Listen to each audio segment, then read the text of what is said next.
चिट्टू कुमार जी आइए। VIP party के सभी नेतागण, मंच पर उपस्थित सभी साथी और इस सभा में उपस्थित बड़े संख्या में माता बहन नौजवान साथी, सम्मानित गार्जियन, सभी को son of Malla bouquet Sunny की ओर से नमस्कार साथी, प्रणाम साथियों।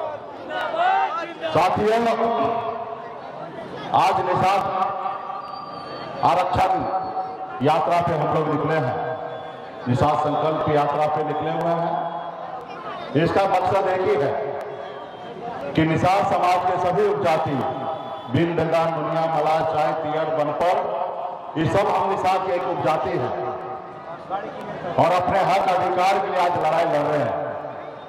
आज इस देश को आजादी दिलाने के लिए हमारे पूर्वज, हजारों लाखों हमारे पूर्वज शहीद हुए और अंग्रेज से पौने 200 साल तक लड़ाई लड़े, तब देश जाके आजाद हुआ।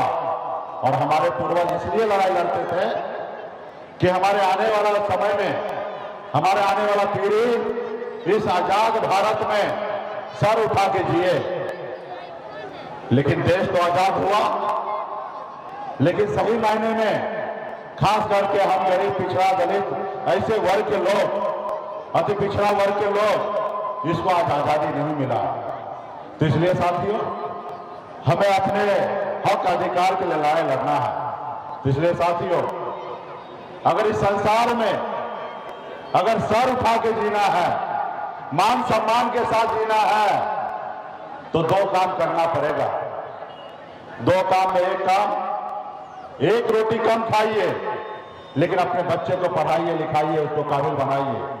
जब तक हमारा समाज शिक्षित नहीं होगा, पढ़ेगा लिखेगा नहीं, तब तक ये समाज आगे नहीं बढ़ेगा।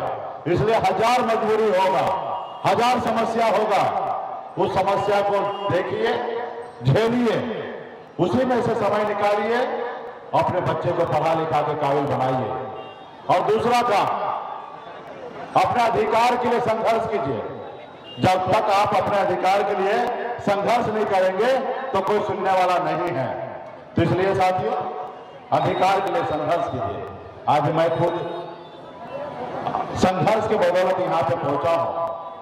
आज ऐसे घर में जन्म लिया मैंने जहां हजारों समस्या था, लाखों समस्या था, वहीं पे मेरा जन्म हुआ। पिताजी मछली मारते थे, दादाजी मछली मारते थे, ऐसे जगह पे मेरा जन्म हुआ और हर तरह का भाव में बचपन को मैंने बिताया। उसके बाद 18 साल की उम्र में, जिस उम्र में बच्चे को घर में माँ बाप, भाई बहन, रिश्तेदार के पास रहना होता है, उस उम्र में हम घर छोड़कर मुंबई जैसे शहर गए। वहां मेहनत किए, मजदूरी किए, मात्र 900 रुपया महीने पे नौकरी करता था, 30 रुपया रोज पे मजदूरी करता था और वहां पे संघर्ष के बदौलत वहां पे मैंने कामयाबी को हासिल किया और वहां से फिर मैं बिहार आया। आज बेहतर जिंदगी जी रहा था, लेकिन बिहार में आके अपने लोगों के लिए आज हक अधिकार के लिए लड़ाई लड़ रहा हूं। आज बंगाल में निषाद समाज के सभी उपजाति को आरक्षण है।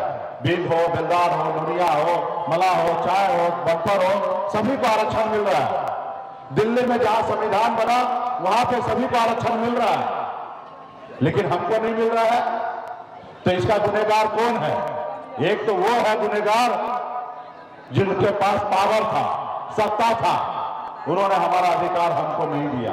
हमको एससी की जगह हमको ओबीसी में डाल के रखा। और एक गुनहगार आप और हम हैं कि अपने हक अधिकार के लिए लड़ाई नहीं लड़ पाए। आज अपने हक अधिकार के लिए हमारे पूर्वज लड़ाई लड़ते तो आज ये दिन नहीं होता। आज यूपी, बिहार, झारखंड, 3 राज्य में घूमिए, 137 जिला है। इस 137 जिला में एक निषाद का बेटा कलेक्टर नहीं है। तो इसका जवाबदेही को ये आप और हमको लेना पड़ेगा, क्योंकि हमने नहीं लड़ाई लड़ा। आज आरक्षण मिल गया होता तो दर्जनों निषाद का बेटा कलेक्टर होता, दर्जनों एसपी होता, सैकड़ों डीएसपी होता, हजारों शिक्षक होता। ये सब नहीं हुआ तो इसके गुनहगार को आप और हम। तो इसलिए साथियों, आप अपने आने वाला पीढ़ी के लिए अगर कुछ करना चाहते हैं, अगर आपके आने वाला पीढ़ी सर उठा के जिए, तो उसके लिए आपको संघर्ष करना पड़ेगा। बगैर संघर्ष किए हुए कुछ हासिल नहीं होगा। आज इसलिए हम लोगों ने एक नारा लेके निकला हूं, आरक्षण नहीं तो गठबंधन नहीं, गठबंधन नहीं तो वोट नहीं, और वोट नहीं तो दिल्ली की सरकार नहीं, ये नारा लेके निकला हूं। जो हमारी सुनेगा हम उनकी सुनेंगे, जो हमारी नहीं सुनेगा उनकी हम नहीं सुनेंगे साथियों, उनकी हम नहीं सुनेंगे साथियों। आज बिहार, यूपी, झारखंड में आज हम दीनदयाल मुनिया मलाल निषाद के पास वो ताकत है, वो पावर है कि हम 60 सीट जिसके साथ रहेंगे वो 60 सीट जीतेंगे, और जिसके साथ नहीं रहेंगे वो 60 सीट हारने वाला है। ये हमारे पास ताकत है। जैसे हनुमान जी के पास शक्ति था, वो 7 समुद्र पार कर सकते थे, लेकिन उनको अंदाजा नहीं था। जब उनको अंदाजा दिलाया गया, याद दिलाया गया कि प्रभु आपके पास अपरंपार शक्ति है, आप 7 समुद्र पार कर सकते हैं, तो वहीं पे हनुमान जी ने 7 समुद्र पार करके लंका को जला दिया।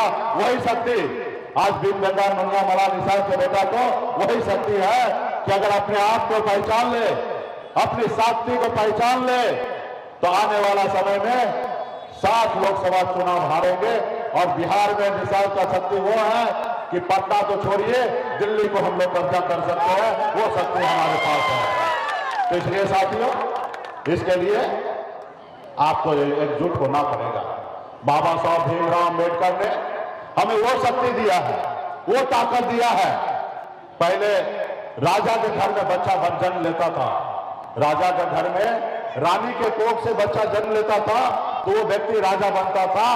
लेकिन बाबा साहब भीमराव अम्बेडकर ने हमें जो संविधान बना के दिया, उस संविधान में हमें वो ताकत दिया है कि एक गरीब का बेटा भी, एक दीनदयाल मुनिया मलाल का बेटा भी, एक मछली मारने वाले का बेटा भी राज्य का मुख्यमंत्री और देश का प्रधानमंत्री बन सकता है। ये है हमारे पास ताकत, और ये पैसे से नहीं बनेगा, ये वोट से बनना है। आपके पास, हमारे पास 14% वोट है, और उसके बावजूद भी हमको कोई सुन नहीं रहा, कोई नोटिस नहीं ले रहा। तो इसलिए साथियों, संघर्ष कीजिए। आज बिहार में पिछले 8-9 साल से आपके साथ कंधे से कंधे मिलाकर हम लोग पूरे बिहार में संघर्ष कर रहे हैं। आज संघर्ष कर रहे हैं, हमें कामयाबी तो हासिल नहीं हुआ, आरक्षण नहीं मिल पाया, लेकिन हम लोगों ने बहुत कुछ किया है, बहुत हमारी उपलब्धि है। कल तक निषाद का बेटा एक टिकट मांगने के लिए अपनी उम्र को बिता देता था, चप्पल खींच देता था, लेकिन आज परिस्थिति बदल चुका है। आज निषाद का बेटा टिकट मांग नहीं रहा, टिकट बांट रहा है। ये हमारी शक्ति है साथियों। आपने देखा 2020 में 4 विधायक हमने बनाया, और बिहार में सरकार का चाबी हमारे पास था। हमारे सहयोग से, हमारे दम पर अगर हम समर्थन नहीं देते तो माननीय मुख्यमंत्री नीतीश कुमार जी बिहार का मुख्यमंत्री नहीं बनता। हमारे समर्थन से वो बिहार का मुख्यमंत्री बने। ये कह सकते हैं कि दीनदयाल मुनिया मलाल का बेटा बिहार के मुख्यमंत्री को बिहार का मुख्यमंत्री बनाए। ये हमारे पास ताकत है साथियों। आज पिछले 7-8 साल पहले निषाद को कौन जानता था, कौन पहचानता था? कोई जानता नहीं था, नहीं कोई पहचानता था। आज बिहार ही नहीं, उत्तर प्रदेश, झारखंड नहीं, पूरा देश में निषाद को जानने लगा, पहचानने लगा, और सबको डरने लगा कि नहीं, अभी निषाद को आरक्षण देना है, उसको हक अधिकार देंगे। अगर नहीं देंगे तो जो बंगाल में खेला हुआ था वो खेला देश में हो सकता है। तो ये हमारे पास ताकत है साथियों। तो इसके लिए साथियों संघर्ष करना पड़ेगा। इस देश में जिन लोगों ने संघर्ष किया वो देखिए कहां से कहां पहुंचा, वो समाज कहां से कहां पहुंचा। देखिए मुलायम सिंह यादव जी, बहन मायावती, एक दलित की बेटी, 4 बार उत्तर प्रदेश के मुख्यमंत्री बनी। हमारे आदरणीय लालू प्रसाद यादव जी संघर्ष किए, उनके लोगों ने उनको साथ दिया, और जब साथ दिया तो 15 साल बिहार का मुख्यमंत्री बने, और आज भी बिहार में उनकी सरकार है। और वो समाज देखिए कहां से कहां पहुंच गया। आज स्वर्गीय हमारे स्वर्गीय रामविलास पासवान जी, उन्होंने भी संघर्ष किया, उन्होंने देश में अपनी पहचान बनाया, अपने लोगों को काम किया, और आज भी उनके सुपुत्र राजनीति में आगे है। तो इसलिए साथियों, आपको भी संघर्ष करना पड़ेगा, आपको भी लड़ाई लड़ना पड़ेगा। जैसे उनकी पार्टी को उनके समाज के लोगों ने साथ दिया, और जिसके पास दल होता है उसी के पास बल होता है, और जिसके पास बल आता है उसी का हर समस्या का हल होता है। तो इसलिए साथियों, आज आपका दल बन चुका है। दल के साथ रहिएगा तो आपके समाज को बल मिलेगा, और जब बल मिलेगा तो आपका हर समस्या का हल होगा। और जिसके पास दल नहीं है उसके पास बल नहीं है, और जब बल नहीं है तो मान लीजिए वो इंसान दलदल में है, दलदल में है साथियों। इसलिए साथियों, आप हम सभी को आने वाले समय में अपनी शक्ति का एहसास कराना है। आज जिन लोगों ने संघर्ष किया वो समाज देखिए कहां निकल गया। आज आपकी पहली बार आपका अपना भाई, आपका बेटा आपके हक अधिकार के लिए लड़ाई लड़ रहा है। आज मुंबई के ऐशोआराम की जिंदगी को छोड़कर आज आपके हक अधिकार के लिए मैं यहां लड़ रहा हूं। और निश्चित तौर पे आप और हम लोग संकल्प ले लेंगे कि हम आने वाले दिनों में अपने हक अधिकार के लिए लड़ाई लड़ेंगे, तो निश्चित तौर पे वो संकल्प पूरा होगा। जब संकल्प ही नहीं लीजिएगा तो संकल्प कैसे पूरा होगा? तो इसलिए साथियों, अब वक्त आ गया है कि हमें बड़ी लड़ाई लड़ना है।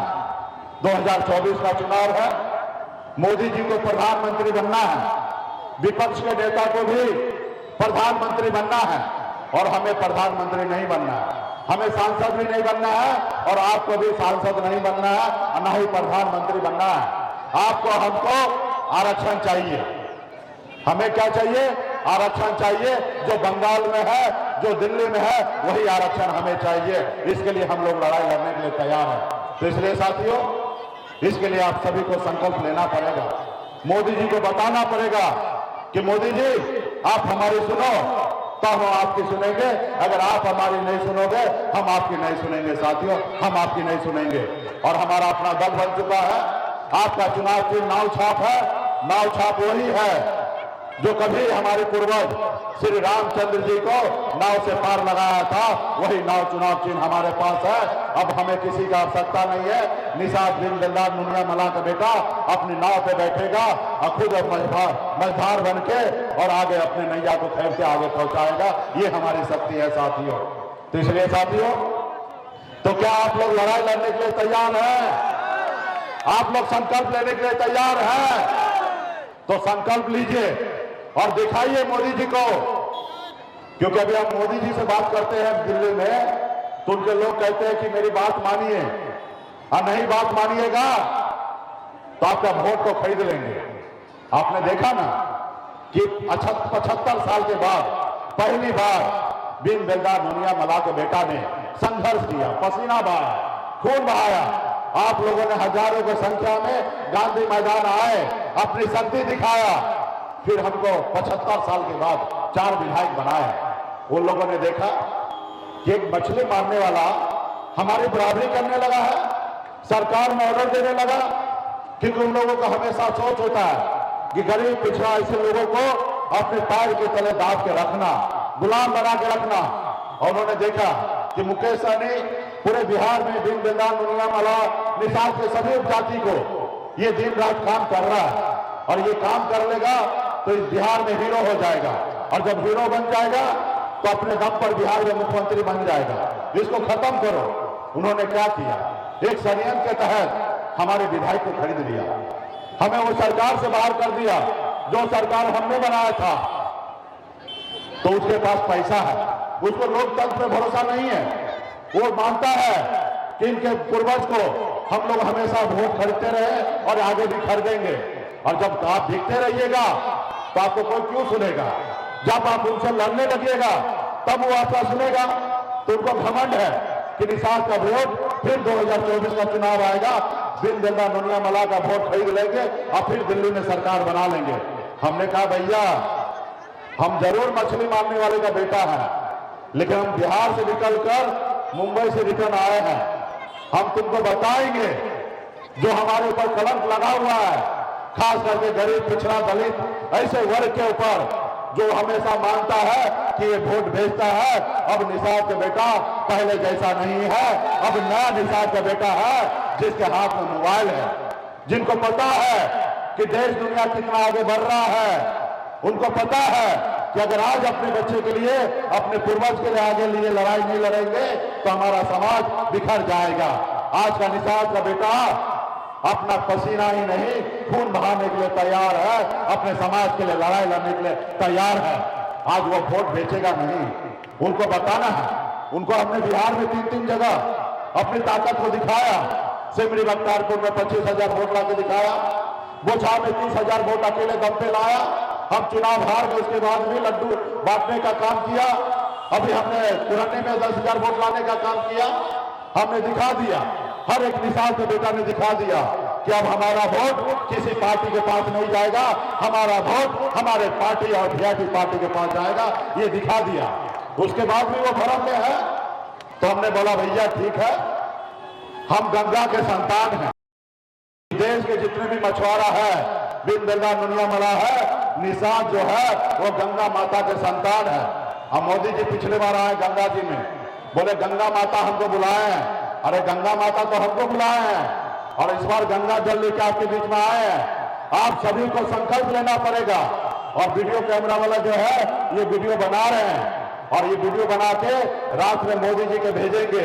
अब मोदी जी देखेंगे कि अरे बिहार में शेखपुरा में निषाद का बेटा हाथ में गंगा जल लेकर संकल्प लिया है कि हम अपना वोट को नहीं बेचेंगे। निषाद के बेटा ने संकल्प लिया है कि हम एक रोटी कम खाएंगे लेकिन अपने बच्चों को पढ़ाएंगे, लिखाएंगे, आगे बढ़ाएंगे। निषाद के बेटा ने संकल्प लिया है कि हम बिन बेलदा नुनिया मला एक साथ रहकर आने वाले समय में लड़ाई लड़ेंगे ताकि हमारा बिहार ही नहीं दिल्ली तक हमारी पहुंच हो और निषाद की आरक्षण हो। तो ये वीडियो देखेंगे तो उनका भरम टूट जाएगा। वो मान लेंगे कि अब निषाद का बेटा का वोट बिकेगा नहीं। तो क्या आप लोग लड़ाई लड़ने के लिए तैयार है? देखिए ये आवाज दिल्ली पहुंचेगा, जोर से बोलते बुलाइए, आप लड़ने के लिए तैयार है? हाँ, तो जो हमारे साथी लड़ने के लिए तैयार है, जो अपने बच्चे के हक अधिकार के लिए लड़ने के लिए तैयार है, तो आपके पास छोटा बोतल आया रहेगा, उसमें गंगा जल है, जेब से निकालिए। वो जेब में गंगा जल भर लेके जाने के लिए नहीं मिला है। सब चर्चा जेब से निकालिए, सभी भाई बहन जेब से निकालिए और ढक्कन को खोलिए और हाथ में लीजिए। जैसे पंडित जी हाथ में देता ना गंगा जल, वैसे हाथ में लीजिए और जब हम जो जो बोलते हैं आप बोलिए और वीडियो कैमरा वाला वीडियो बनाएंगे और सामने मोदी जी के पास जाएंगे कि शेखपुरा का निषाद का बेटा, मुनिया का बेटा, दिलदार का बेटा अपने कसम खाने लगा है। तो सब आदमी लीजिए और भाई नेता लोग को पहले दीजिए, मत दे दीजिए भाई। अक्सर क्या होता है चुनाव में, नेता पहले बदल जाता है, तो नेता को पहले किरिया खिलाना रहेगा ना। देख लीजिए जितना भी बड़का बड़का कुर्ता वाला है ना, वो सब लोग किरिया खिला रहे हैं। तो ये लोग ताकि देखिएगा चुनाव में कोई बदली ना करे। सब आदमी बोलो भाई, अरे तुम लोग लो, सब ले लिए। चलिए चलिए आइए कल पढ़ने का काम कीजिए।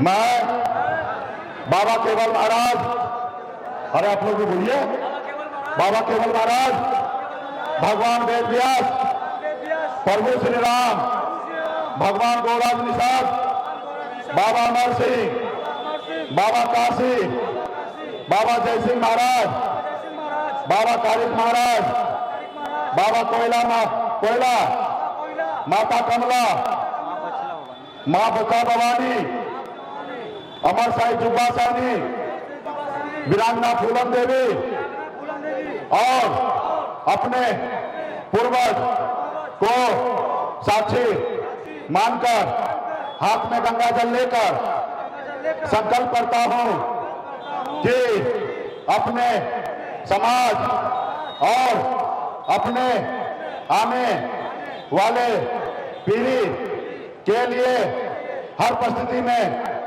संघर्ष करूंगा और अपनी विकासशील इंसान पार्टी के साथ रहूंगा। पार्टी जो निर्णय लेगी हम उस निर्णय के साथ रहेंगे। हम संकल्प लेते हैं एक रोटी कम खाएंगे लेकिन अपने बच्चे को पढ़ाएंगे, लिखाएंगे। हम संकल्प लेते हैं हम एक घर में जाएंगे, लोगों को संकल्पित कराएंगे, अपने समाज के हक अधिकार के लिए लड़ने के लिए प्रेरित करेंगे। जय निषाद राज, जय वीआईपी, जय बिहार। चलिए गंगा जल छिड़ दीजिए। चलिए ये आते सभी निषाद जाति बिंदान वाला के वक्त सभी शुद्ध हो चुके हैं। अब मोदी जी के पास शाम तक पता चल जाएगा कि अब बिहार में गरीब पिछड़ा दलित का बेटा का वोट अब बिकेगा नहीं। अब जो उसका वोट जो है अपने बच्चे के भविष्य के लिए, अपने हक अधिकार के लिए लड़ाई लड़ने के लिए तैयार है। तो पार्टी के सभी साथी को, सभी नेता को धन्यवाद देता हूं।